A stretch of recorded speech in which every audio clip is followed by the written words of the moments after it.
AGS நண்பர்கள் எல்லாருக்கும் வணக்கம். அன்றைக்கி வந்து நம்ம என்ன பார்க்க போகிறோம்னா, டிஎன்பிஎஸ்சி சிலபஸில் பொதுத்தமிழ் டாப்பிக்கில் வந்து தமிழறிஞர்கள் அந்த டாப்பிக்கில் வந்து இன்றைக்கி வந்து மு. மேத்தா மற்றும் ஈரோடு தமிழன்பன் அவங்கள பற்றி தான் வந்து பார்க்க போகிறோம். இதுக்கு முன்னாடி டிஎன்பிஎஸ்சி எக்ஸாம்ஸ்லாம் வந்து அவங்கள பற்றி இதுக்கு எந்த மாதிரி கொஷின்ஸ்லாம் வந்து கேட்டிருக்காங்க அப்படின்னு சொல்லிட்டு ப்ரீவியஸ் இயர் கொஷின்ஸ் வந்து நான் கலெக்ட் பண்ணிட்டு வந்திருக்கேன்.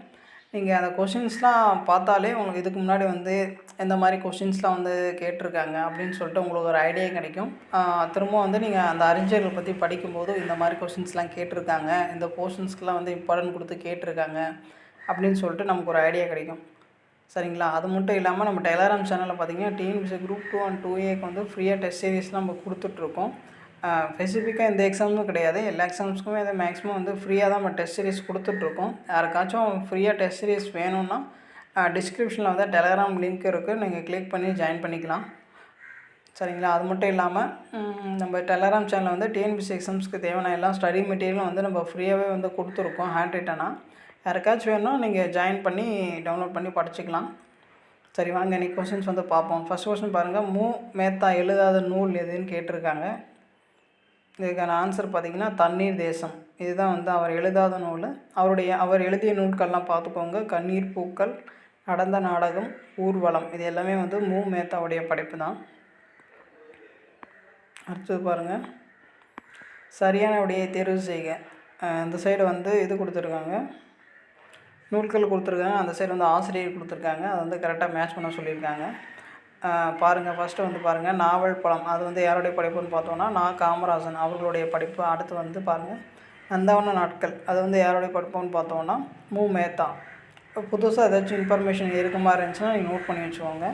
நம்ம வீடியோஸ் வந்து நீங்கள் பார்க்குறீங்கன்னா செப்பரேட்டாக ஒரு நோட் ஒன்று போட்டு ஒவ்வொரு தமிழறிஞர்களும் டாபிக் வைஸ் போட்டு நீங்கள் அப்படியே ப்ரீவியஸ் இயர் கொஸ்டின்ஸ்லாம் எழுதி வச்சுக்கோங்க.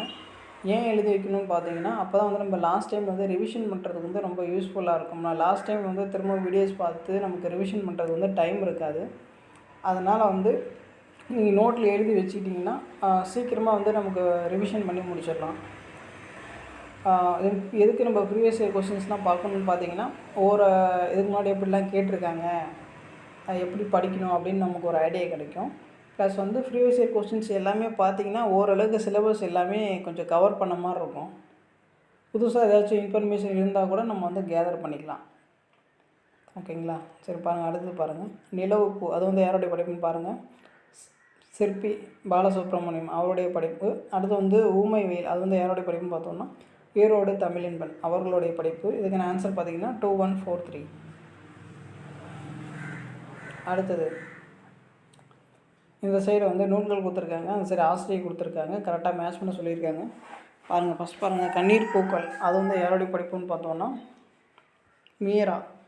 ராஜேந்திரன் அவர்களுடைய படைப்பு. அடுத்து வந்து இன்னொரு தேசிய கீதம், அது வந்து யாருடைய படைப்புன்னு பார்த்தோன்னா மு. மேத்தா அவர்களுடைய படைப்பு. அடுத்து வந்து ஊசிகள், அது வந்து யாருடைய படைப்புன்னு பார்த்தோன்னா வைரமுத்து அவர்களுடைய படைப்பு. அடுத்து வந்து பால்வீதி, அது வந்து யாருடைய படைப்புன்னு பார்த்தோன்னா அப்துல் ரஹ்மான் அவர்களுடைய படைப்பு. கரெக்டாக பார்த்துக்கோங்க. கண்ணீர் பூக்கள் வந்து மு. மேத்தா.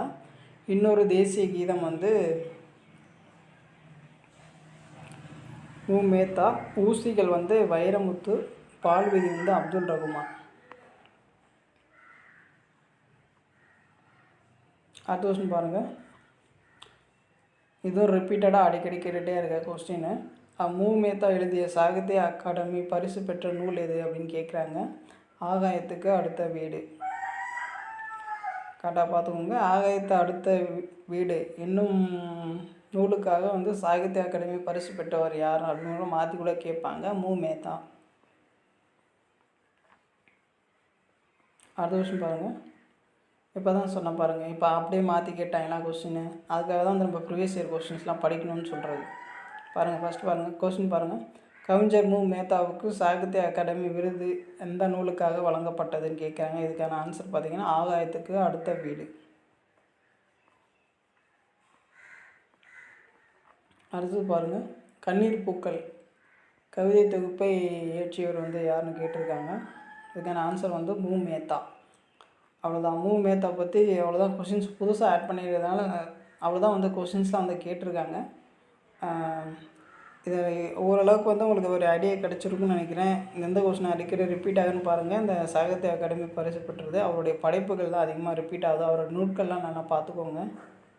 அடுத்து வந்து நம்ம ஈரோடு தமிழின்பன் அவர்களை பற்றி பார்ப்போம். பாருங்கள், ஈரோடு தமிழின்பன் பற்றி என்ன மாதிரி கொஷின்ஸில் கேட்டிருக்கான்னு பார்ப்போம். தமிழின் முதல் சென்ட்ரியோ தொகுப்பான ஒரு வண்டி சென்ட்ரியோ என்னும் நூலின் ஆசிரியர் வந்து யாருன்னு கேட்டிருக்காங்க. இதுக்கான ஆன்சர் பார்த்தீங்கன்னா ஈரோடு தமிழின்பன்.